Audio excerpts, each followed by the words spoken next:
La muerte de un ser querido o de un familiar es una de las experiencias más dolorosas. Su intensidad y duración depende de las circunstancias, la edad y el vínculo que existía con la persona fallecida. Como respuesta a esos momentos que se viven, las personas entran en una etapa de duelo, que es un proceso de reconstrucción en el que se tienen reacciones emocionales, físicas y sociales. Los signos y síntomas que acompañan al duelo son la tristeza, el llanto, la irritabilidad, el sentimiento de culpa, el insomnio y la pérdida de interés por el mundo exterior, entre otros. Cuando fallece algún integrante de la familia, hay una crisis, la cual puede ser más fuerte si se trata de un hijo. Se requiere de una reorganización familiar y de un proceso para sobreponerse a las emociones profundas. Todos en algún momento hemos enfrentado la pérdida de un ser querido. En Diálogos en Confianza, los especialistas nos hablarán de cómo vivir el duelo en la familia, las fases, los tipos de duelo, los tiempos y la forma en que se puede llevar a cabo el proceso de sanación de las heridas. Bueno, pues ¿cómo están? Me da muchísimo gusto saludarlos a todos los que se están incorporando a través de la señal de Canal 11, porque bueno, les platico que siempre empezamos puntualísimas a las 9:30 a través de las redes sociales, que puede ser, ustedes nos pueden encontrar en Facebook o en YouTube. Ya estábamos platicando de este tema tan interesante que es cómo vivir en duelo en la familia. Y bueno, la verdad es que los pondremos al día para los que se están pues conectando en este momento. Estamos aquí puestísimos para platicar con ustedes. Yo soy Cristina Jauregui, hoy me tocó estar en martes con ustedes, mañana miércoles también estaré. Y hoy estoy compartiendo este espacio con Azucena Celis. Azucena, hola Cris, pues bienvenida aquí a Martes de Familia. Pues sí, ya estamos listos aquí, por favor, si nos ven a través de Twitter, de Facebook o de YouTube, ahí pueden escribir sus preguntas, sus comentarios. Les agradecemos que ya están empezando a escribir y nos están compartiendo sus experiencias. Gracias por la confianza. También si nos está viendo por la señal 11.1 a nivel nacional, recuerde que puede agarrar el teléfono y marcar al 55 51 66 4000. Y si tiene una pregunta que quiere hacer aquí a los especialistas sobre este tema del duelo, pues por favor, estamos esperando sus llamadas, todos sus comentarios. Aquí estamos ya listos, Cris. Por supuesto que sí. Y bueno, también le doy los buenos días a las intérpretes de lengua de señas mexicana que también se incorporan en este momento con nosotros, Lía Vadillo y Magdalena Alejo, que estarán este día aquí con nosotros. Y les voy a presentar a los que se están conectando ahorita con nosotros a través de la televisión, que tenemos a la maestra Verónica Flores Juárez. Ella es psicóloga y maestra en tanatología del Hospital Psiquiátrico Infantil Dr. Juan N. Navarro. Vero, bienvenida una vez más. Un gusto. También está con nosotros Mario Guerra, él es psicoterapeuta y tanatólogo, autor del libro Del otro lado de la tristeza, aprende cómo seguir adelante en momentos de pérdida y de duelo. Mario, bienvenido. Bien, Cristina, muchas gracias. Y Marta Páramo también está con nosotros, ella es psicoanalista y terapeuta familiar, coautora del libro Misión Imposible, cómo comunicarse con los adolescentes. Marta, ¿cómo estás? Hola, buenos días. Buenos días. Y bueno, estábamos platicando sobre esto del duelo y qué significaba, qué significa estar en duelo, qué tipos de duelos hay. Y bueno, pues a mí me gustaría que me acompañaran a ver la siguiente entrevista con esta terapeuta familiar, la doctora Diana Rico, para empezar a hablar de este tema más a fondo. Cuando hay una muerte de una persona en la familia, hay algunos autores manejan 5 etapas. La más conocida es Elizabeth Kübler-Ross y habla de la negación, el enojo, la negociación, la depresión y la aceptación. Y algunos se preguntan de cuál sería la etapa que es más difícil de salir. Muchas personas que consultan, de hecho, dicen, ¿ya en qué etapa voy? Es difícil saber de qué etapa podría salir. Probablemente la más difícil es el enojo, aunque ahora se hace como un traje a la medida. Ya no se ven las etapas, a ver esto, lo otro, sino se ve la muerte como una vivencia muy compleja. Y cada familia la va a vivir de diferentes formas.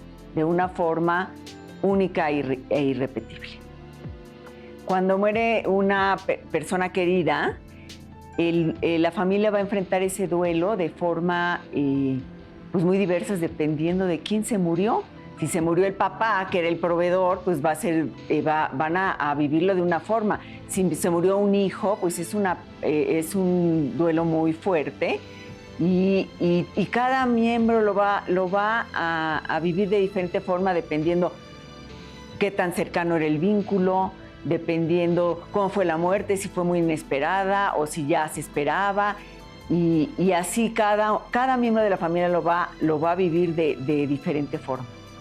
La muerte de un ser querido, a veces pensamos que es una herida que nunca cierra y al principio es una herida abierta y hay muchísimo dolor, pero conforme va pasando el tiempo, esa herida se va cerrando y no es que cierre para siempre y ya no lo olvidemos, ese evento va a estar ahí para siempre, pero ya va a ser una herida que ya no dolerá así como si fuera una herida abierta, sino será algo que ya podamos ir enfrentando e ir regresando a una vida, habiendo incorporado esta relación con el difunto a nuestra vida. La muerte es un tema tabú. No queremos hablar de la muerte porque no vaya a ser que atraigamos la muerte y eso permea en las familias. Cuando muere alguien es difícil como vivirlo. Y a veces los mismos miembros de la familia van y lloran cada uno por su cuenta porque qué va a decir el otro y para que mi mamá no se sienta mal o para que los hijos no vayan a ver que me está doliendo. Y yo creo que es una oportunidad para juntarse y para hablar de esto y sobre todo de los sentimientos y las emociones que estamos viviendo. Muchísimas gracias. Y Vero, a mí me gustaría preguntarte, ¿tú crees que dentro de las muertes que existen en el interior de una familia, la muerte de un hijo es la más fuerte? Híjole, es una pregunta compleja. Pareciera que no hay como niveles bajos o altos tomando como punto de referencia el dolor. Sin embargo, la literatura y algunas experiencias ya en la clínica sí afirman que este tipo de pérdidas del hijo es una de las más dolorosas. Inclusive los padres llegan a decir que pues nunca se llegan a reponer, ¿no? ¿Tú qué opinas, Marisela? Yo creo que es compleja en tanto que no se presupone que los hijos vayan a morir antes que nosotros.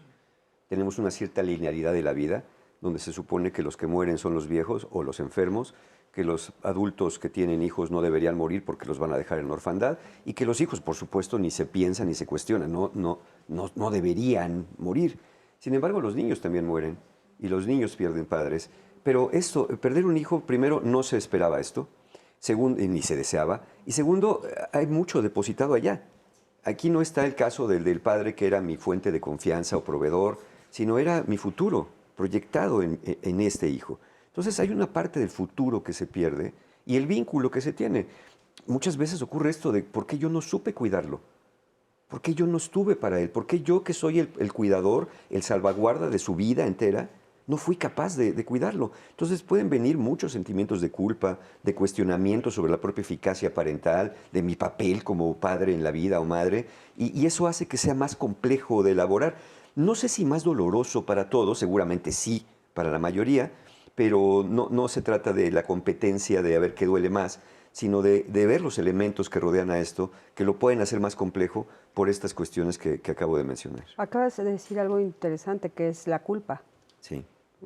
Porque en la muerte tal vez de nuestros padres no sentimos tal vez esa culpa. No tanto, ¿no? A veces pensamos, ¿por qué no lo llevé al doctor? ¿Por qué no estuve en ese momento? ¿Por qué no lo obligué a tomarse la medicina que no quería tomarse? Sí llega a venir, pero con la de los hijos puede ser más cargada en tanto uno se sienta o se instituya como el responsable, salvaguarda y protector de esos hijos. Pues si uno los ve así de manera implícita, uno ya falló. con la muerte del hijo, ¿no? Claro. Porque no pudimos defenderlo con escudo y con espada de esa figura de la muerte que vino a arrebatárnoslos de nuestro lado. Nos Claro. sentimos impotentes y frustrados. Pero sí es una sensación que comparten muchos papás cuando tienen la pérdida de un hijo, ¿no? O de Sí, una por hija. supuesto, por supuesto. De hecho, se dice que para la muerte de los padres, que es algo muy común que se maneja, para la muerte de los padres, pues dice que uno quedó en orfandad, pero para la muerte de un hijo no hay nombre, porque es una experiencia innombrable. Así lo comparten mucha gente que ha tenido esta experiencia de muerte. Y a mí me parece que también va acompañado, si nosotros pensamos en el duelo como un proceso de adaptación a la pérdida, pues lo natural es que las generaciones, las primeras generaciones vayan tomando su lugar en este ciclo de la vida en donde nacemos, crecemos, nos reproducimos y llegamos a un término. A cuando abruptamente viene una experiencia de alguien que no terminó su ciclo de vida, que es un momento pues así repentino, doloroso, en donde no hay este proceso natural que acompaña a los seres humanos. Y entonces eso es mucho más difícil de asimilar, con lo cual lidiar. Sin embargo, bueno, pues cada familia va manejando, porque cada miembro de la familia tiene un lugar específico y una función específica para esta familia. ¿Cuáles son los efectos, Vero, en la familia cuando hay una muerte de un hijo o de una hija? De primera entrada, creo, viene la crisis, ¿no? Viene esa desestabilización que tiene un impacto en todos, desde el más chiquitito hasta el más grande. Respecto un poco de los padres, tiene que ver también con este proyecto de vida, ¿no? Que ya no se recupera, que ya no se incorpora a tu vida, ¿no? Cuando tú planeas un hijo, pues tienes una expectativa puesta, tienes una idealización del hijo. Y cuando se trunca, pues eso ya no se recupera, ¿no? Es como, metafóricamente, ahorita me imaginaba al escucharlos, como si te quitaran un brazo, una pierna, ¿no? Y ya no te permite volver a ser el mismo de antes. Sí lo puedes reestructurar, creo, hasta cierto nivel. Sin embargo, tiene un impacto, pues terrible, ¿no? Es que estas crisis pasan dos cosas con la familia. Una, o se destruye o se unen más, ¿no? Sí, justo eso te iba a preguntar. O sea, se ha escuchado mucho que hay familias que no sobreviven Así eso, es. ¿no? Claro. Así es. Claro. Normalmente en la experiencia es difícil que una pareja pueda sostener su vínculo después de la pérdida de un hijo. ¿Por qué? Porque hay muchos elementos. Uno puede ser la culpa, otro puede ser el dolor, otro puede ser... Hay una herida al núcleo fundamental de lo que construyeron, que fue un hijo que queda muy afectado y es muy difícil resarcir en ocasiones el dolor. El hijo parte, la pérdida del hijo parte también a los padres, parte a la familia, le extrae una parte fundamental del afecto, del cariño y sobre todo del proyecto de vida, que queda un poco truncado. Se puede resarcir, reestructurar de otra manera, pero en la experiencia clínica es que las familias que tienen la pérdida de un hijo a nivel de pareja, el reto es, híjole, fuertísimo. Sí, sí, sí. Esto que decías, se culpan mucho uno al otro, ¿verdad? Se culpan y el proyecto queda muchas veces truncado. Hay una herida en el narcisismo fundamental de los padres que es muy difícil restituir y restaurar como para todavía ponerlo en el vínculo conyugal. Ahí sí recomendaría sin duda terapia, ¿no? Sí. Es algo que generalmente se pide, terapia, acompañamiento. Muchas familias se apegan mucho a la parte espiritual, lo cual muchas veces da mucho consuelo, mucha esperanza. Y yo creo que frente a cosas tan inexplicables, tan dolorosas y tan difíciles de superar, hoy tenemos en día mucho de qué sostenernos y mucho de qué acompañarnos. Claro. Oigan, vamos a ver qué nos están diciendo todos ustedes a través de redes, porque aparte, bueno, pues como les dije, empezamos puntualísimos, así es que seguro tenemos muchísimos comentarios. A ver. Así es, Cris, tenemos muchos comentarios. Muchas gracias a todos los que están abriendo pues su corazón y sus recuerdos, porque nos están compartiendo muchos testimonios, están haciendo algunas preguntas. Van varios que preguntan qué se puede hacer cuando un adolescente está viviendo un duelo por una pérdida de pareja, que pareciera que pues es poca cosa, pero la realidad es que duele y duele mucho y no saben cómo ayudar a sus hijos. Es una pregunta. Por otro lado, nos están compartiendo cómo ellos han superado o intentado superar las pérdidas que han tenido. Por ejemplo, nos dicen: Ofelia, muchas gracias. He ido superando la muerte de mis seres cercanos, por ejemplo, de mi sobrino, que fue doloroso porque siento que no lo pude apoyar más. Lo más fuerte para mí ha sido la muerte de mi hermano, que murió de COVID. No pude estar cerca de él en todo el proceso de muerte, que además no tenía antecedentes de enfermedad, ¿no? Les agarró un poco por sorpresa. Laura Elena, también muchas gracias por tu confianza. Nos dice: mi mamá murió hace 8 meses y me duele tremendo. La extraño muchísimo, días estoy tranquila, pienso que está de viaje. Aunque se murió, me dicen, déjala descansar en paz, pero la tristeza me invade, aunque busco actividades en que entretenerme. Fui con la tanatóloga, me dijo que no debo estar sola, pero mi familia tiene actividades que hacer. Muchas gracias por compartirnos tu experiencia. Qué chistoso ese comentario de déjala descansar. Sí. Sí, es una forma de decirle: no llores porque me inquietas a mí. Me inquietas. A mí me inquietas. Yo no te quiero ver llorar, no sé qué hacer contigo. Como si tuviéramos que reparar a la persona que está pasando por un proceso de duelo. 8 meses murió su mamá, no vería otra forma de estar más que triste, añorándola. Pero lo que me da como esperanza en esto es, como dice, a veces estoy mejor, a veces no, entrar y salir de estos procesos, porque se habla mucho de las etapas del duelo de Elizabeth Kubler-Ross, que es un modelo que quizá ya tendríamos que empezar a soltar en este manejo del duelo. Hay otros ¿Por qué modelos. crees que debemos de soltarlo, Mario? ¿Ha tenido tanto auge y tanto Ha tenido éxito? mucho auge, porque mira, nos da cierta paz a los que trabajamos en esto y certeza. ¿No? Ay, bueno, ya sé por dónde voy, ya sé dónde estoy y por lo tanto sé para dónde voy. Y no necesariamente, porque bien decías, no son lineales las etapas, son fluctuantes. Quizá hay otros modelos, por ejemplo, el modelo dual de la doctora Ströbe de la Universidad de Utrecht. Dice, a ver, a veces estamos en la tristeza y a veces estamos en la vida cotidiana.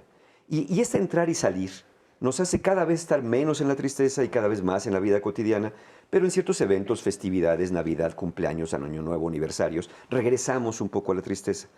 Este entrar y salir, donde no estamos ni en picada permanente, ni en un aparente ya estoy bien y a mí no me dolió, puede ser el más afortunado indicador de que estamos transitando por este proceso de una manera más adaptativa. Entrar y salir sería como el camino. Sí. Pero después de la muerte de alguien significativo como una madre, 8 meses, yo creo que no habría manera de decirle, no estoy triste, salvo dando la instrucción, no llores porque no la dejas descansar, ¿no? Sí. Para que me dejes descansar a mí.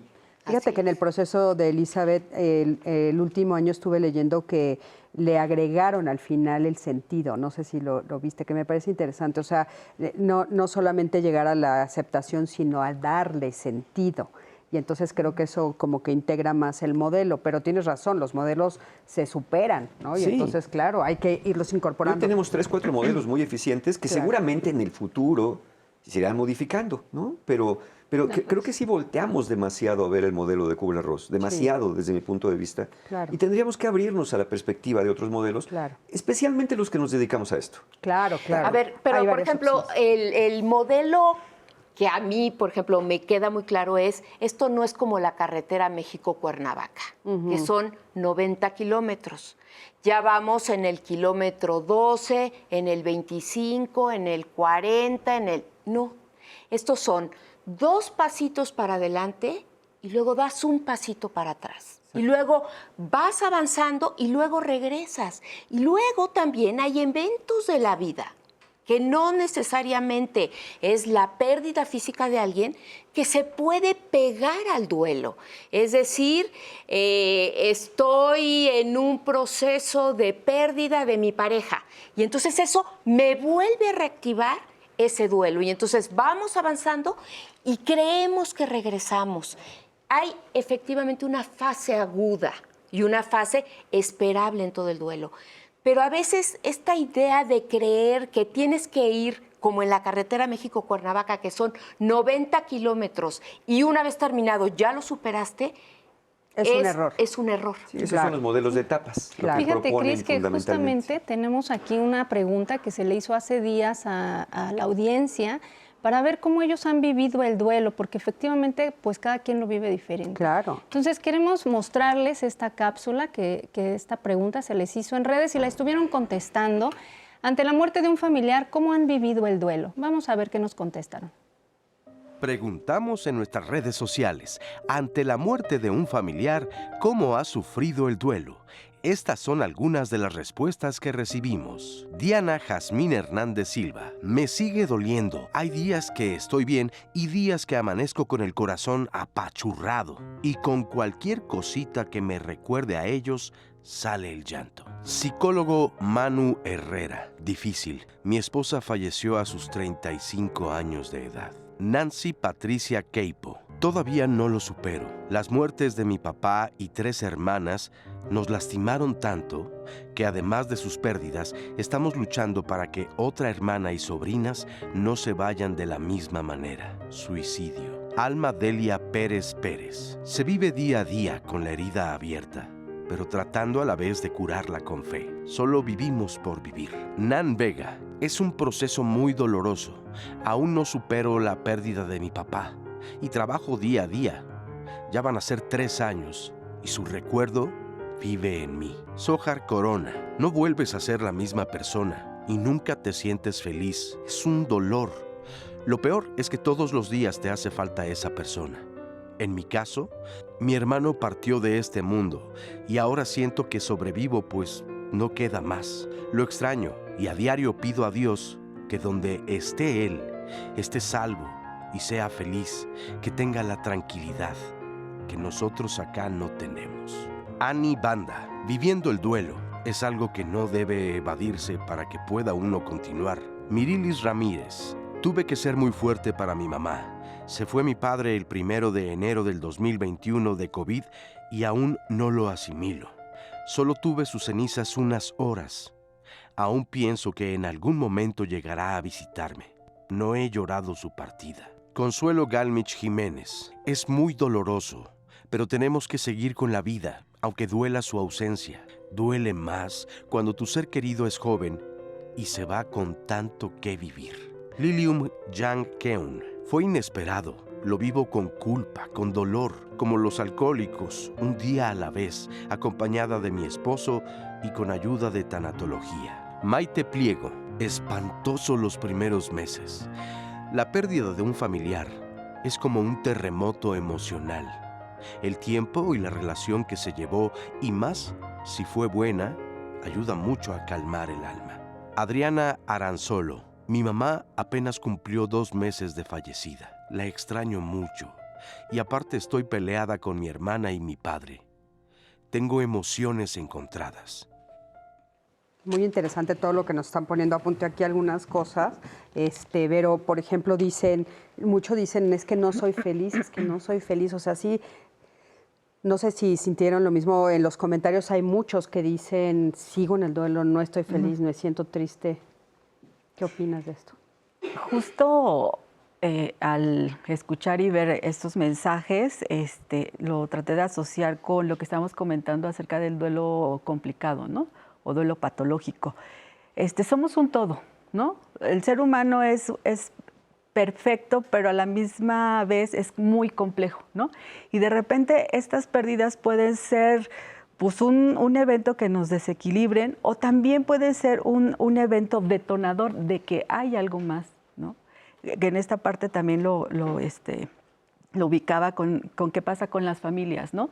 También cuando se dan las separaciones deja de ver también parte de la dinámica de la pareja, y también lo comentabas, parte de la individualidad de la persona, esta parte narcisista y cómo va enfrentando, ¿no?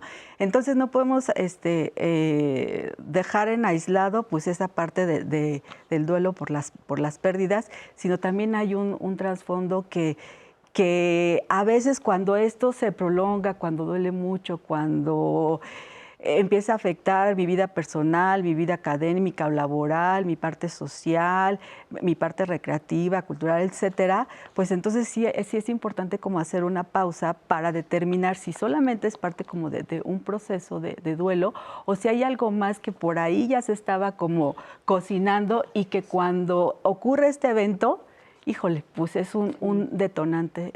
Porque terrible, eso es otra ¿no? de las cosas que vimos, ¿no? Por ejemplo, lo dijeron aquí, lo hemos escuchado, que dicen, nos peleamos toda la familia.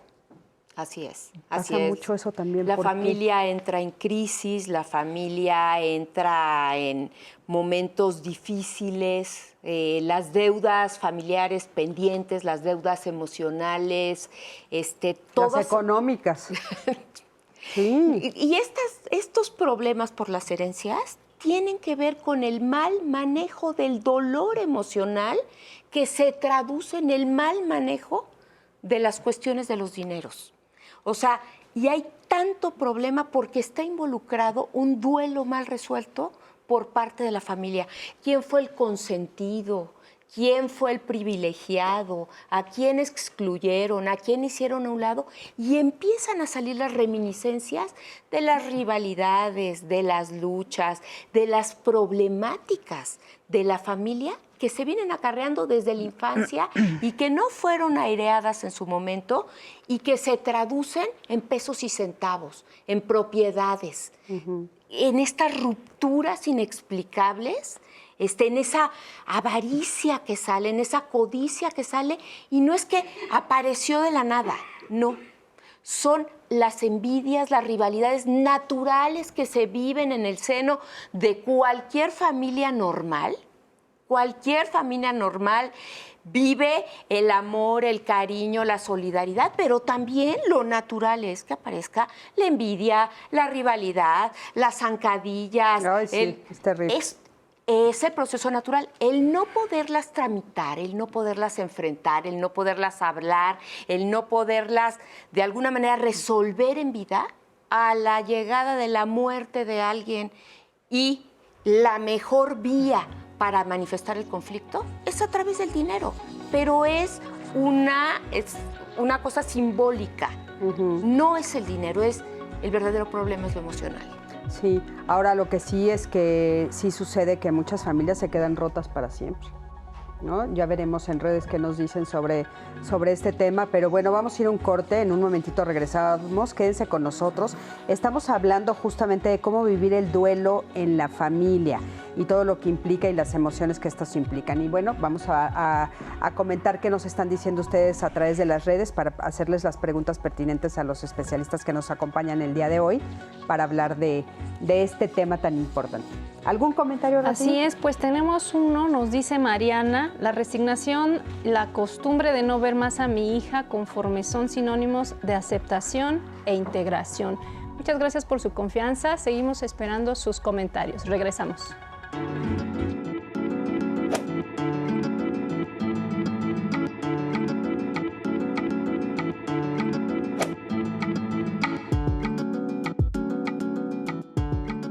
La muerte es una vieja historia y sin embargo, siempre resulta nueva para alguien. Iván Turgeniev, escritor y dramaturgo ruso. Yo sufrí la pérdida de mi papá, Salomón Vicente Contreras, hace 10 años. Él falleció a los 52 años de edad a causa de un infarto fulminante. A él le dio una hipoglucemia. Meses antes de que falleciera mi papá, fallece su papá. La verdad, pues ya, por la edad. Él tenía 86 años cuando falleció y pues eso fue como que lo que le pegó. Sabíamos que quizá, pues bueno, sí le tenía por ahí algunos síntomas a causa de la diabetes, pero no pensamos que fuera tan rápido la pérdida de él, ¿no?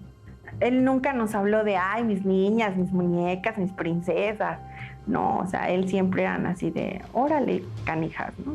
Párense y vamos a chambear. Y como todo mexicano, ¿no? Así de, órale, cabronas, párense. Cuando mi papá falleció, yo tenía 6 meses de embarazo. Entonces, de hecho, ya habíamos platicado en alguna ocasión de que, pues bueno, qué posibilidades de que fuera niño, niña. Teníamos planes, vamos a hacer esto para el bautizo, cuando nazca, hazle una cunita. Con las pérdidas no solamente vienen los problemas emocionales, sino que también pues, los problemas económicos, los problemas sociales. La verdad, pues nos extorsionaron. Entonces, no sabíamos cómo enfrentarlo. Cada una empieza a tener problemas de manera diferente, tanto económicos como con las parejas. Viene toda esta revolución de conflictos en las que no sabemos cómo resolverlos y es cuando ya pedimos la ayuda. Que es como una herida que pues siempre va a estar ahí.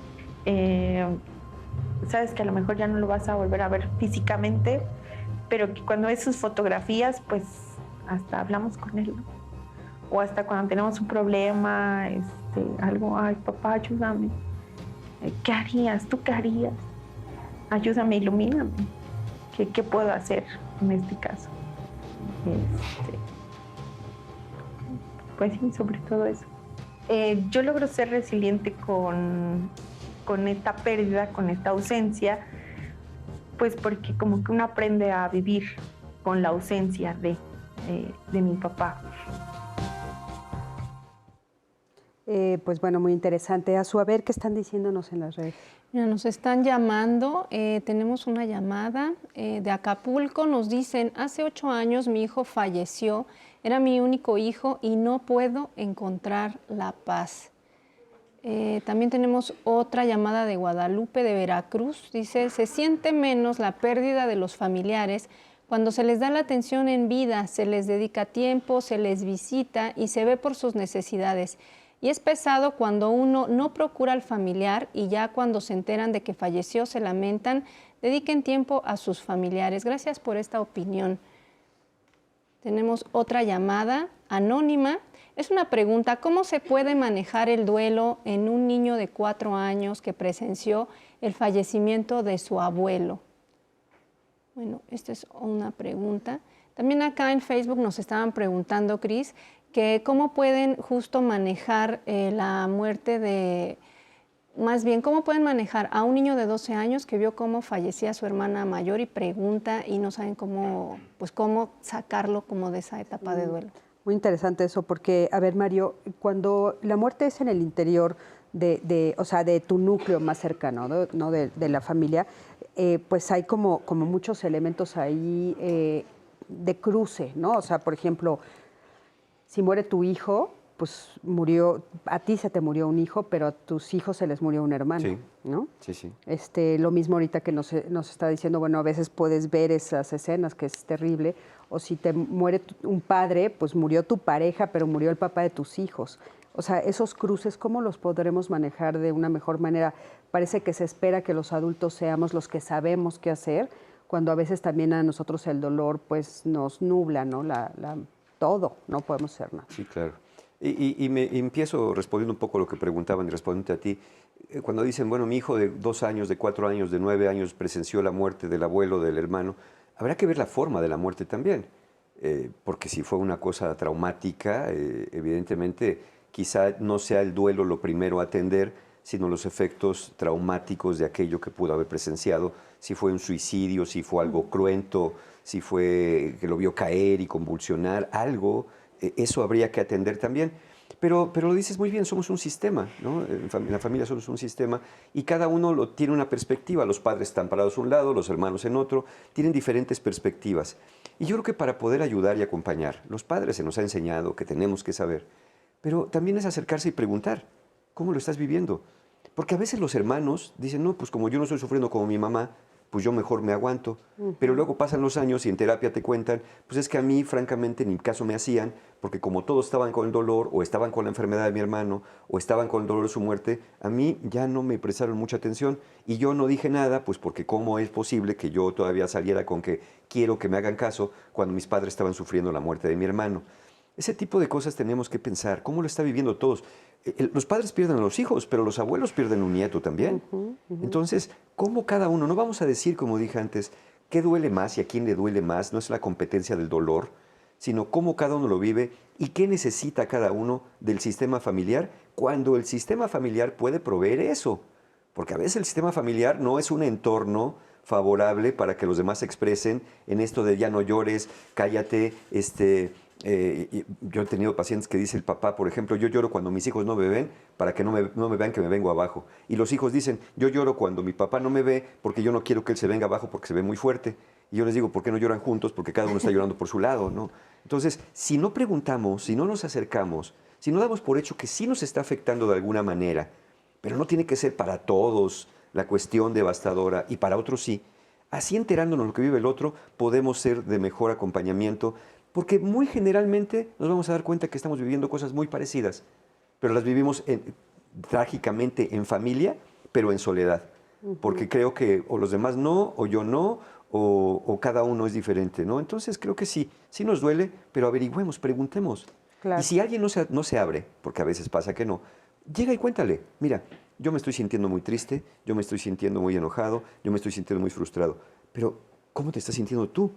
Ya al abrirte tú, ya le estás dando la pauta, bueno, a lo mejor me siento igual que tú, o no, yo no me siento así. Entonces puede ser una buena manera, pero siempre sí creo que conviene preguntar cuando es posible cómo lo estás pasando tú, que eras abuelo, que eras tío, que eras primo, que eras hermano, Claro. que eras amigo Sí. en un momento dado. Ahora, Marta, hay veces que, bueno, no siempre, no es una línea recta, como decías tú, no es como ir de aquí a Cuernavaca y ir pasando los kilómetros, sino que cada quien lo vive en diferentes ritmos. ¿Cómo respetar los ritmos? Porque pues puede ser que yo le pregunte a alguien y en ese momento pues no esté en el mismo kilómetro que yo. Así es, así es.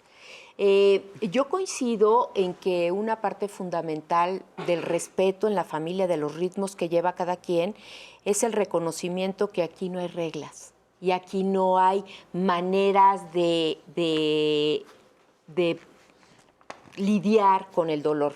Mucho de lo que hemos aprendido en este trabajo con familias en duelo es que muchas veces en las familias alguien es como quien acoge el dolor, ¿no? Y el representante del dolor y el representante del sufrimiento. Y luego alguien toma el rol del representante de la fortaleza y alguien toma el rol del representante de los rituales.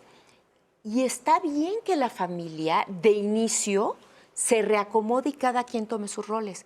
Pero empezamos a ver cierta problemática cuando esto se rigidiza. Es decir, cuando siempre es la mamá la única sufriente y hay que cuidarla y atenderla porque es la que más sufre. Y entonces cuando mamá dice, bueno, tú también, a ver, hablemos de tu dolor, no nada más es el mío, y se sale de este lugar de ser la representante del sufrimiento, ¡ay, cómo ayuda! Y cuando el que siempre es el fuerte dice, tiempo fuera, yo ahorita necesito relevos, yo necesito darme tiempo para retraerme y vivir mi propio dolor.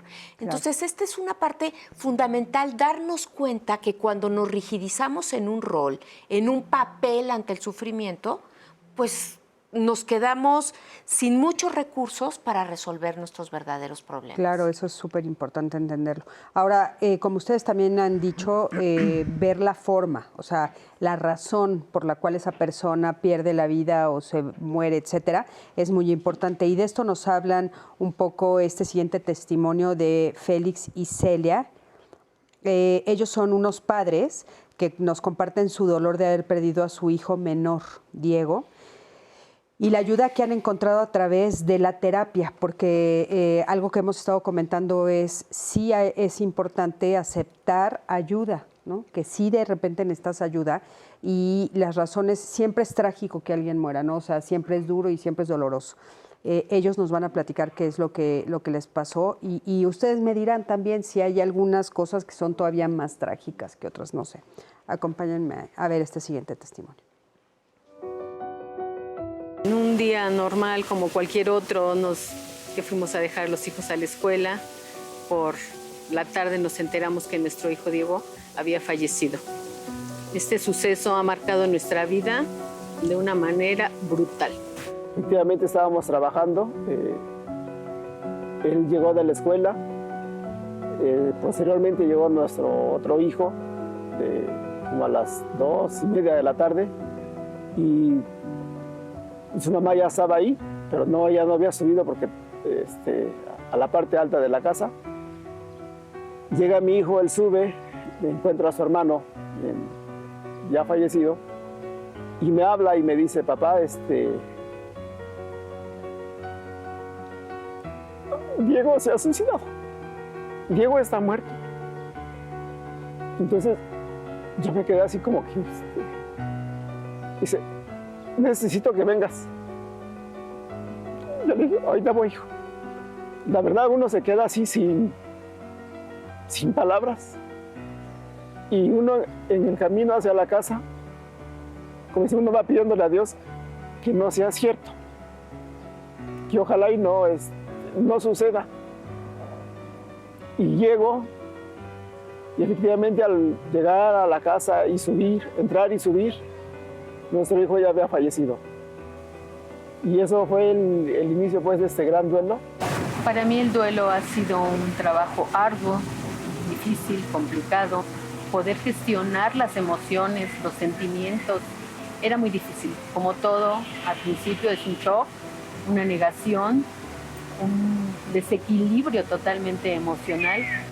Como todos los padres que pierden a un hijo, es algo antinatural que nadie se espera, porque todos esperamos que los hijos nos entierren, no que los padres entierren a los hijos. Es cuando uno se da cuenta que uno mismo puede iluminarse, que uno tiene luz y que con esa luz puede uno iluminar a otros. Que esto es posible de superar, aunque no es fácil. El proceso es largo, tortuoso, y cada quien lo lleva a su ritmo. La superación del duelo integrado en la familia, nosotros empezamos a trabajar con el grupo. Nuestro hijo se fue con un psicólogo y empezamos a trabajar en una terapia depurativa. Es una terapia oriental. Es una alternativa que nos ayudó muchísimo. Es una terapia en silencio. Nosotros éramos una familia de 4 integrantes, felices, contentos, plenos, y murió nuestro hijo menor, Diego. Bueno, Vero, les comentaba que hay diferentes formas de enfrentar esta situación. Ellos comentan que se suicida su hijo, ¿no? Se considera que hay algunas que son más fuertes, o sea, por ejemplo, si es por una enfermedad, tal vez, aunque es igual de doloroso, porque no estamos hablando de dolor, sino más bien de entendimiento, de aceptación. ¿Hay alguna diferencia cuando también la forma de morir es una u otra, por ejemplo? Aquí en esta experiencia que nos compartieron en particular, pues puede estar como fluyendo de manera muy intensa lo que ya comentaba, ¿no? La parte del sentimiento de culpa. Y entonces ese sentimiento de culpa, de alguna manera, pues de primer momento puede ser como un obstáculo importante para ir como transitando este proceso, ¿no? Lo que se hizo, lo que no se hizo, lo que se dijo, lo que no se dijo, ¿no? Entonces, este tipo de fallecimientos, pues sí deja una huella impresionante, sobre todo en los padres, ¿no? Uh-huh. Y creo que desde mi punto de vista es indispensable sí tener un acompañamiento para transitar este duelo. En cualquiera de los casos, ¿no, Mario? O sea, como haya muerto tu hijo, tienes que tener un acompañamiento. Pero, ¿tú qué opinas de una muerte por suicidio? Sí, no, claramente, cualquier muerte traumática, inesperada, repentina, cruenta, violenta, se beneficia muchísimo de una intervención terapéutica adecuada, porque no es la muerte, como decimos, la lineal del padre, el abuelo mayor, que ya uno decía, bueno, ya está muy enfermo, tiene más de 90 años, difícilmente podemos esperar mucho más en su futuro, y con un hijo o en una muerte violenta de quien sea, un asesinato alguna cosa brutal, sí hay un beneficio, porque hay muchas cosas, además de la pérdida. El evento traumático, la culpa con los padres por lo que dijimos antes de entrar a la transmisión general, la culpa que sienten los padres por no haber sabido proteger, cuidar, orientar en un momento dado al hijo. Sí, creo que conviene recibir ayuda terapéutica y no tendríamos por qué esperar porque existe la ayuda terapéutica. Si no existiera, bueno, pues entonces sí, pero ya hay. Y hay para este tipo de casos, y hay para procesos que son muy complicados, porque sí es la forma de la muerte, pero también la personalidad de quien vive, que sobrevive la pérdida. Hay personas que se resisten más a aceptar la realidad, hay personas que ya traen de por sí un trastorno ansioso, un trastorno depresivo, otros elementos que a lo mejor venían agarrados como con pinzas, ¿no?, en la vida, que no habían recibido ningún tratamiento porque ahí venían como sobreviviendo, y la pérdida hace que florezca, que debute aquello que ya venía presentándose. Entonces, creo que conviene, no vale la pena estarse aguantando. Hay quien dice, no, si tengo que ser fuerte, tengo que salir por mis propios medios. Mira, no digo que no puedas, lo que digo es, si hay ayuda, ¿por qué no tomarla para que el proceso sea menos complicado, menos doloroso? Oye, Mario, tú Oye, también Cris, dijiste... sí, perdón, es que justo alrededor de tenemos dos preguntas, pues, tipo de pérdida. Nos preguntan, ¿cómo le explico a un hijo de 12 años que su hermana mayor decidió dejar de vivir? Y la otra pregunta es, yo no tengo los recursos económicos para una terapia con un profesional, ¿cómo puedo hacerle? Sí, esa justo era la pregunta, buenísimo que nos las pones sobre la mesa, porque antes de que entráramos al aire, en las redes, Mario estaba comentándonos de que, claro, estos procesos en los 60, en los 50 empezaron a hablarse de la tanatología y de enfrentar los duelos de otra manera, pero antes había otras formas, ¿no? Y los seres humanos hemos podido sobrevivir. Yo creo que tiene que ver con los rituales, ¿no? Y creo que es importante también porque es cierto, nos dicen mucho, no tengo el dinero, ni las ganas, ni cómo acercarme, pero entonces, ¿qué otros elementos podemos compartirle al público que puede ayudar a vivir este proceso y vivirlo de otra manera? Eso por un lado. Y otro, me parece importante responderle a la mamá, si quiere alguien de ustedes que dice, ¿cómo le explico que su hermana no quiso ya seguir viviendo, ¿no? Algo que es muy, muy relevante es siempre enfrentar el tema de la muerte. O sea, hablar, verbalizar, expresar las cosas como son. Cuando hay un tema de suicidio, evidentemente es muy doloroso, a veces muy vergonzoso, la familia se siente muy culpable, con muchos remordimientos y sobre todo con muchas preguntas. ¿Qué mensaje deja a la familia su partida? El haber acabado con su vida, ¿qué no pudimos ver? Y lo más importante en estos casos es luchar por la expresión, luchar por la verdad, luchar porque estas cosas no queden ocultas, porque entonces dejamos ahora sí que el cadáver ahí guardado en el armario, ¿sí? Y empieza la familia como a intoxicarse y empiezan a generarse estas relaciones de culpabilizarse unos a los otros, de decir tú fuiste, tú no le diste, nosotros. Y hay que entender que la vida en familia es complicada, que la vida en familia tiene sus bemoles, pero que una de las cosas que más ayuda a la salud familiar tiene que ver con la posibilidad de expresión, con la posibilidad de ventilar las cosas, con la posibilidad de poderle poner nombre a lo que estamos sintiendo. Y eso también ayuda a los restos del miembro de la familia a la prevención del suicidio. Es decir, porque al final todo esto hablamos de procesos de elaboración y elaboramos con la palabra y elaboramos con los niños chiquitos a través del dibujo, a través del juego, a través de las historias, a través de los cuentos, y con los adolescentes a partir de la escucha y a partir de lo que pueden compartir ellos con sus amigos. Y los adultos estamos ahí para comunicarnos. Y una de las partes fundamentales de la prevención del suicidio tiene que ver con no dejar a estos muertos, estos secretos en la oscuridad, sino ventilar, abrir las ventanas de las casas y poder abrirnos al apoyo de nuestra comunidad, de los seres queridos. Ay, no, es que qué chismes que van a decir, qué barbaridad, cómo nos van a ver. Claro. Nada de lo humano es ajeno, así es que hay que... Así es. ¿Tú querías decir algo, Vero? Sí. Hay que estar bien expectantes, ¿no? Generalmente ya como comentábamos, ¿no? Tanto el tema de la muerte y luego por medio del suicidio son temas como muy herméticos, ¿no? Sin embargo, dada la cercanía, generalmente se vuelve como secreto a voces. Entonces esa pequeña seguramente ya lo sabe, y sí, pero de lo que ha escuchado aquí, allá, acá, dentro de la familia y fuera de la familia. Entonces sí va a ser muy importante que esta mamá esté expectante, porque seguramente también ya hizo muchas preguntas al respecto y a lo mejor no ha obtenido la posibilidad de observar y escuchar claramente y naturalmente ante este dolor. Pero eso podría darle como una guía, ¿no? Que si la chica pregunta, pues responder ni más ni menos a esa pregunta en concreto. Claro, a todas las dudas que tenga, ¿no? Teniendo claridad de una manera como muy sencilla, pero ni más ni menos, solo específicamente lo que se está preguntando. Muchísimas gracias, Vero.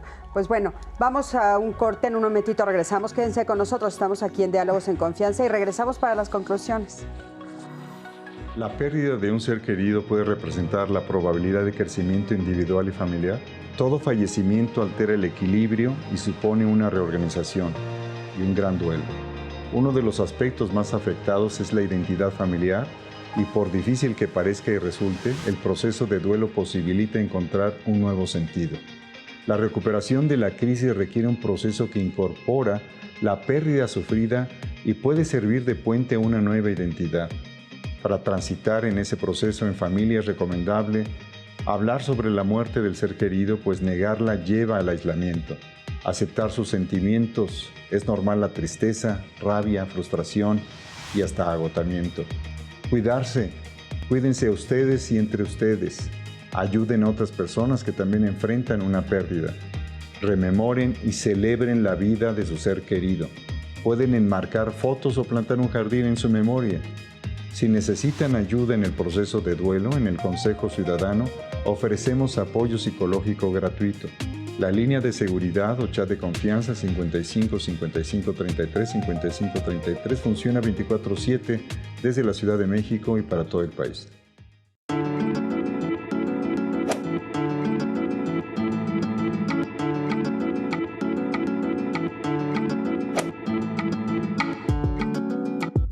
Mis pies querrán caminar hacia donde estás durmiendo, pero seguiré viviendo. Pablo Neruda, poeta chileno.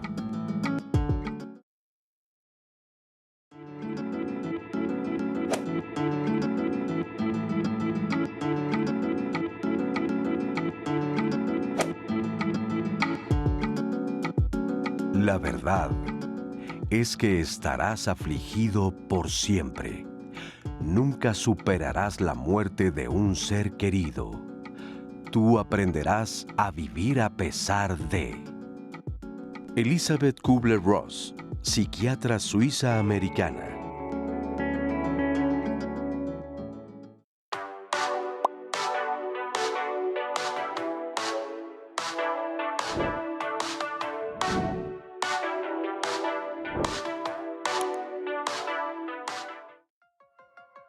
Muy buenos días. El duelo es un proceso natural y saludable que experimentamos tras una pérdida significativa, como la muerte de un ser querido. Sin embargo, es común que las personas eviten hablar sobre este tema o repriman sus emociones, especialmente cuando se trata de hacerlo en familia. A veces creemos que no hablar de ello atenúa el dolor, cuando es precisamente lo contrario.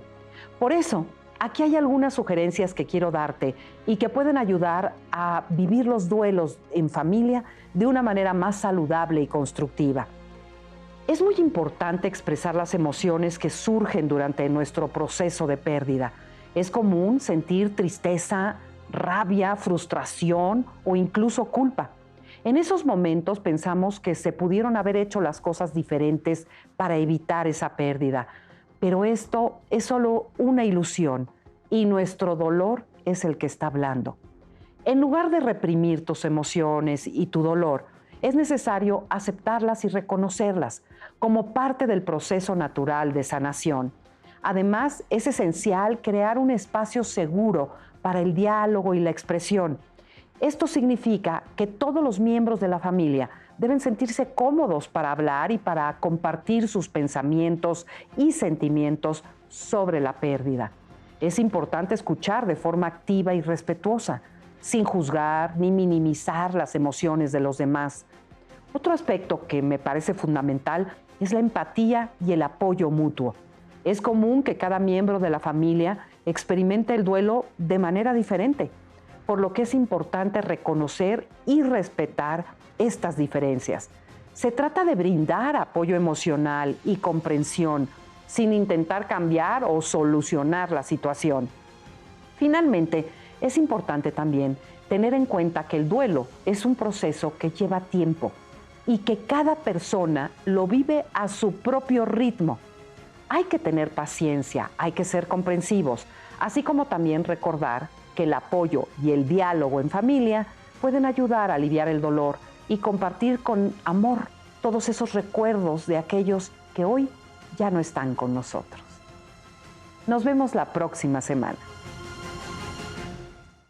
Gracias a Marisa por esta reflexión y estos consejos para estas etapas de duelo. Tenemos muchas llamadas y muchos comentarios, mensajes que nos han dejado. Les agradecemos muchísimo su confianza para compartirnos estas experiencias. Sabemos que todas las experiencias en familia son diferentes. Nos están preguntando cómo pueden sobrellevar, por ejemplo, aquí hay una pregunta muy interesante y muy difícil. Esta familia perdió a su hija porque desapareció, una hija desaparecida, y del dolor a los 2 meses al papá le dio un infarto. Ahora la esposa que pregunta qué puede hacer, cómo puede ella lograr salir de esta situación. Así como otra pregunta en YouTube nos dicen, yo perdí a mi hijo en un asalto, en un viaje, lo mataron en el asalto y pues no logro recuperarme. ¿Qué puedo hacer? Porque además quiero justicia. O sea, son varios puntos que tocan, ¿no? Tenemos otra pregunta que nos dicen aquí en Facebook. ¿Cómo podemos vivir el duelo cuando ya nos dicen que le quedan 3 meses de vida a nuestro ser querido? ¿No? Son 3. A ver, Mario, ¿qué le podemos decir cuando le queda 3 meses de vida? Bueno, yo creo que lo que quiero pensar es que la persona que le quedan 3 meses sabe que le quedan 3 meses, porque a veces pasa que no, a veces pasa que se le oculta la verdad y entonces es muy, muy complicado el que todos sepamos y la otra persona no sepa, y no sepa entre comillas, porque también es cierto que la persona puede ir intuyendo de saber si no me pasa nada, ¿por qué no me siento mejor? Si no me pasa nada, ¿por qué no estoy bien? Y eso genera una ruptura. Primero, asegurarse que todos estén con el mismo nivel de comunicación y de conciencia. Y luego ir viendo qué es lo que quiere la persona. Uno se imagina que la persona que va a morir y que sabe que va a morir quiere ir como cerrando formalmente una despedida con cada uno. Y hay personas que sí, pero hay personas que no. Hay personas que quieren seguir en la vida cotidiana, tratando de llevar su vida lo más normal posible. Y yo creo que aquí conviene, ¿ves? ¿Qué quieres tú hacer?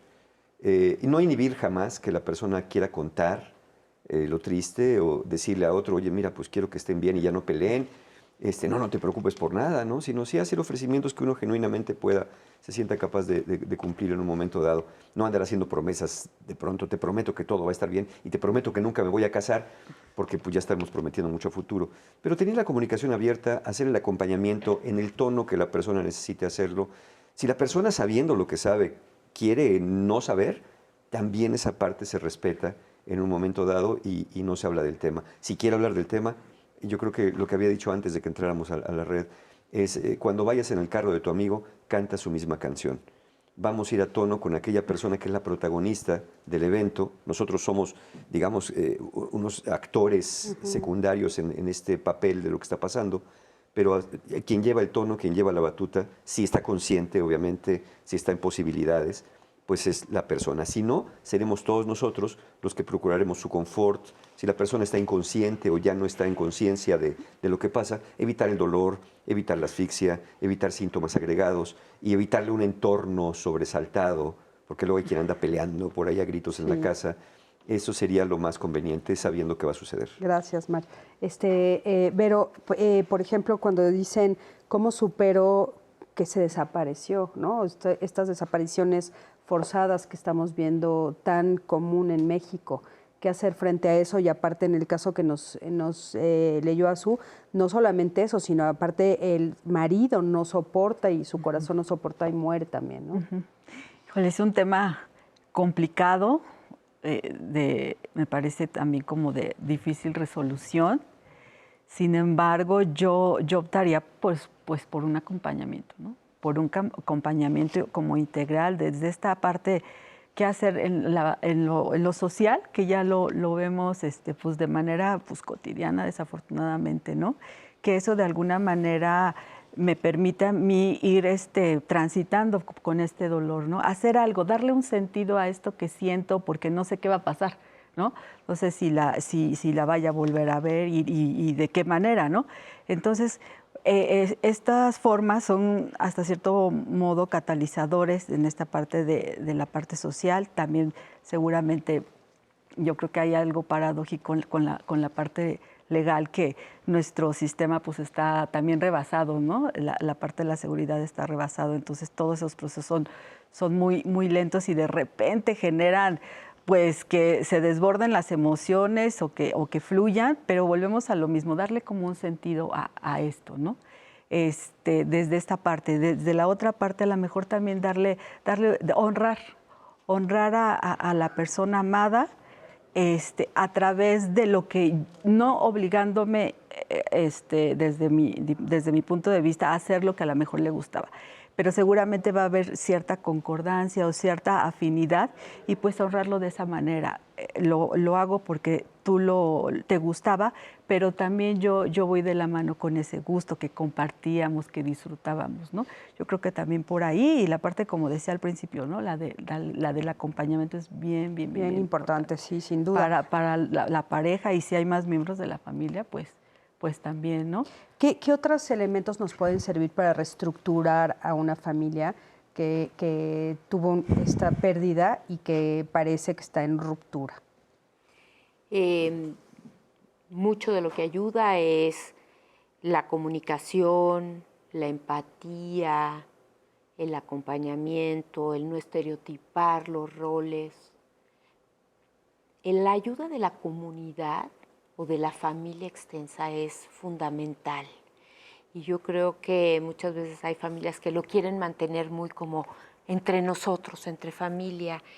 Y yo creo que a veces entendemos mal que estos procesos, ahora sí como dicen, las penas con pan y con los demás son menos. El compartirlas, y para eso los rituales son fundamentales.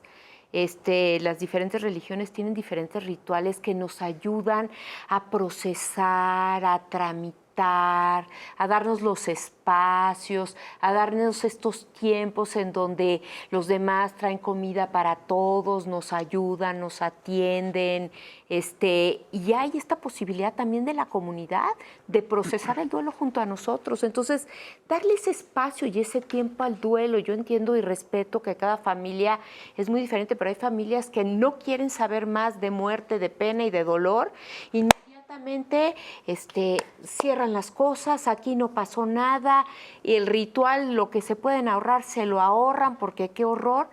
Y hay veces que se necesita este espacio. ¿Para qué, a nivel emocional, a nivel psíquico, qué produce un ritual? Dos cosas. Da tiempo para asimilar esta integración. Todos estamos viviendo el mismo dolor, estamos participando en el ritual.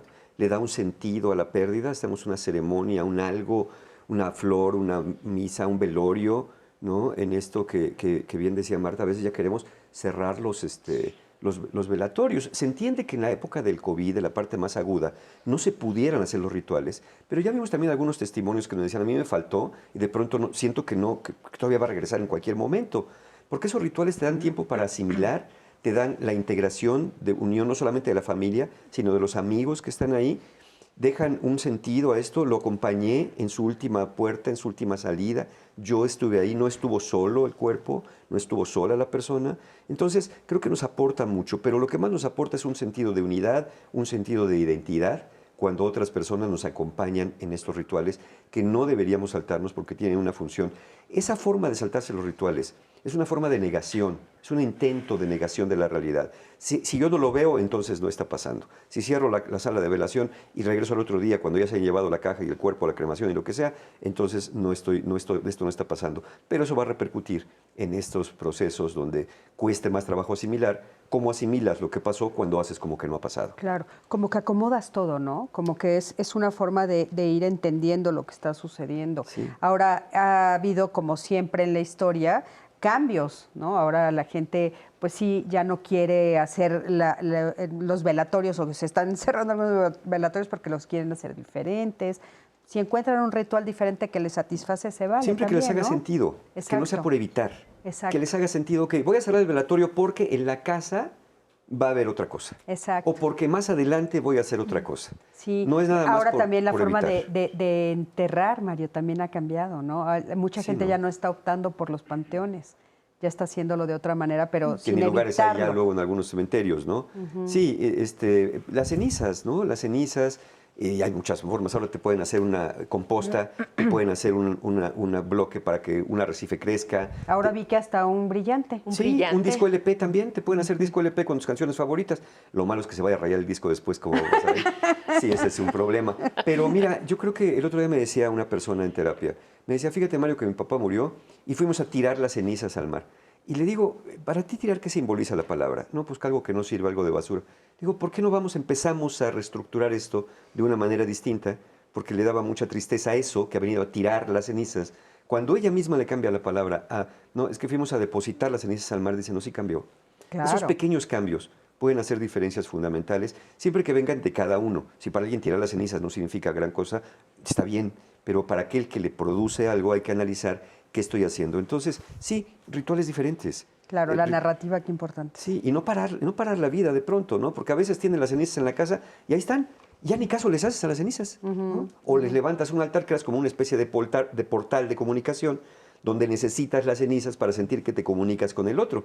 Estás reemplazando un objeto físico con otro objeto físico, cuando la idea es que seamos capaces de crear conexiones simbólicas con el que ya no está, para no requerir, qué bueno que se tenga si se quiere, pero no requerir fotos, lápidas o urnas para poder sentirse conectado con el otro, al menos no en el largo plazo. Al inicio se entiende.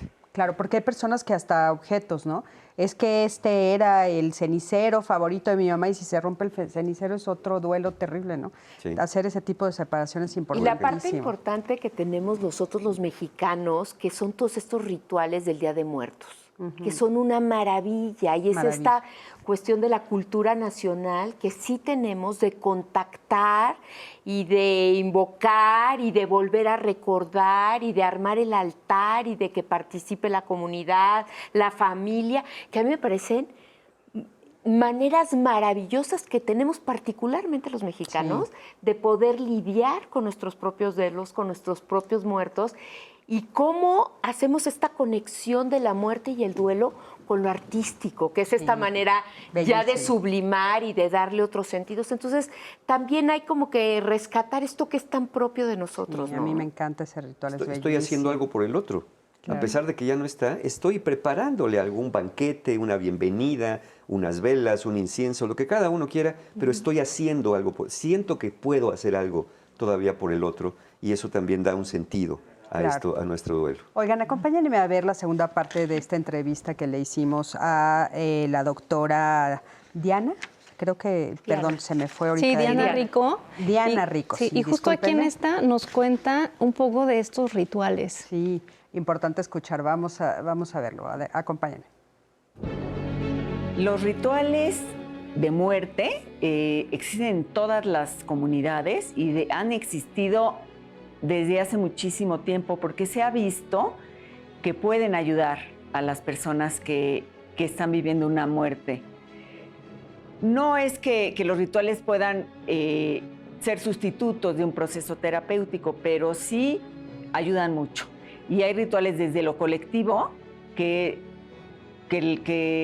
hay unos que conocemos mucho, por ejemplo, en la religión católica, pues ir y hacer un velorio y hacer un entierro o incinerar. Y las personas van y es una especie de honrar a la persona que ha muerto. Y además las personas vienen y dan anécdotas de lo que fue esa persona para uno. Las personas, los familiares a veces dicen, qué bonito fue escuchar tantas cosas bonitas de lo que hizo mi mamá o mi papá o quien haya fallecido. Hay rituales que son como que ocurren muy cerca de la muerte. Y es por ejemplo, como los de las misas, que hay un novenario, o hay que nada más hace 3 misas, y hay otros que al año levantan la cruz. Dependiendo de la comunidad, se harán determinados rituales. Esos son como los rituales colectivos. Hay rituales que puede uno hacer especialmente para la familia. Y esos rituales se pueden hacer en un proceso terapéutico o en los de la misma familia, pero pueden ser cosas que son como muy especiales para esa familia. Y por ejemplo, una familia puede decidir ir a llevar las cenizas al mar, a un lugar donde la mamá le gustaba ir. Otros pueden hacer en una esquinita un altar y ponerle flores siempre. O ponerle el altar, ahí está, para recordarlo, pero ponerle flores en cada aniversario o de muerte o en su cumpleaños. Enfrentar la muerte de un ser querido es una vivencia muy difícil. Hay cosas que se pueden hacer, por ejemplo, escucharse y compartir las emociones. Ir a lugares, por ejemplo, que se frecuentaban y estar juntos y sobre todo estar muy pendientes de cada uno de la familia, porque cada uno va a tener un proceso muy distinto y tenemos que estar muy alertas, por un lado respetuosos, pero por otra parte estar muy pendientes de qué podemos hacer y hacer un equipo como familia. Esas serían algunas de las cosas que yo sugeriría. Pues qué importante cerrar este programa justamente con esto de los rituales, que creo que es como muy importante entender y sobre todo, como decías aquí, Marta, o sea, nosotros somos ritualísticos los mexicanos, sobre todo en el tema de la muerte. Hacemos estos rituales bellísimos que, bueno, pues ahora ya a nivel mundial los conocen. Vamos a ver qué otras cosas nos están diciendo en redes. Bueno, en realidad hay preguntas, hay varias, de qué pueden hacer, porque se están dando cuenta que llevan varios años sus familiares de fallecidos y no han tocado nada para sacar sus cosas. Tienen los cajones igual, la recámara igual. Ellos preguntan que si esto pues ya es como algo dañino, ¿qué pueden hacer para poder desprenderse? ¿Qué pueden decirles? Es que hay personas que se desprenden al día siguiente, ¿no? Ajá. De repente llegas a la casa y ya todo cambiaron y tú dices, ¿qué pasó? Y hay otras que son 5 años y sigue el cuarto intacto, ¿no? ¿Qué les recomendarían en ese caso? Pues yo creo que igual como hablarlo, ¿no? Y cuestionarse qué sentido tiene, ¿no? ¿Qué sentido tiene el que permanezca todo como intacto para determinar justo pues poder como cursar en otro nivel y saber, se podría dar un uso a estos objetos, ya sea entre la misma familia, podría ser, o extender por decir el beneficio, pero a lo mejor sí verlo como un beneficio extendido, ¿no? Que puede ir de lo interno a lo externo, pero sí es importante que la familia pues tal vez se reúna y dé sus puntos de vista y hagan como y tomen decisiones en relación Qué importante, a esto, oye. ¿no? Pero bueno, oigan, ¿qué creen? Ya se acabó el programa.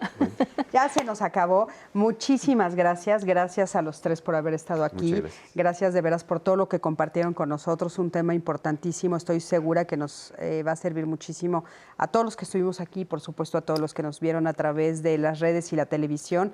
Azu, qué gusto Igual, estar aquí igual, contigo. Cris. Y les anuncio que voy a estar durante todo este mes, voy a estar los martes y los miércoles, así es que aquí los estaré viendo 2 veces por semana. Los veo mañana también aquí en Diálogos en Confianza. Yo soy Cristina Jáuregui. Gracias a todo el equipo de los martes. Qué padre volver a regresar a los martes. Y gracias a todo el equipo de Diálogos, por supuesto. Y bueno, la próxima semana, ¿qué va a ser el tema? La próxima semana, Cris, tenemos el tema... Por aquí otra. La venganza a través de los hijos. La venganza a través Ese es de buenísimo los hijos. tema. Cómo los papás que están en medio de un divorcio, de un pleito, muchas veces se vengan del otro a través de los hijos. Los toman como botín, así es que no se lo pueden perder. La próxima semana vamos a hablar de este tema y va a estar buenísimo. Muchísimas gracias a ti que siempre estás del otro lado de la pantalla.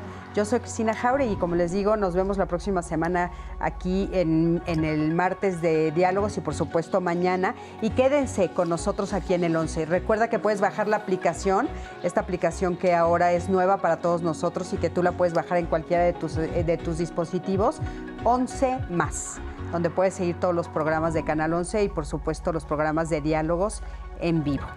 Bueno, pues muchísimas gracias a ti Sí, también. muchas gracias, Cris. Y pues justo para todos los que están preguntando que dónde pueden tener los teléfonos y los contactos de los especialistas, en las redes sociales, ahí se van a quedar.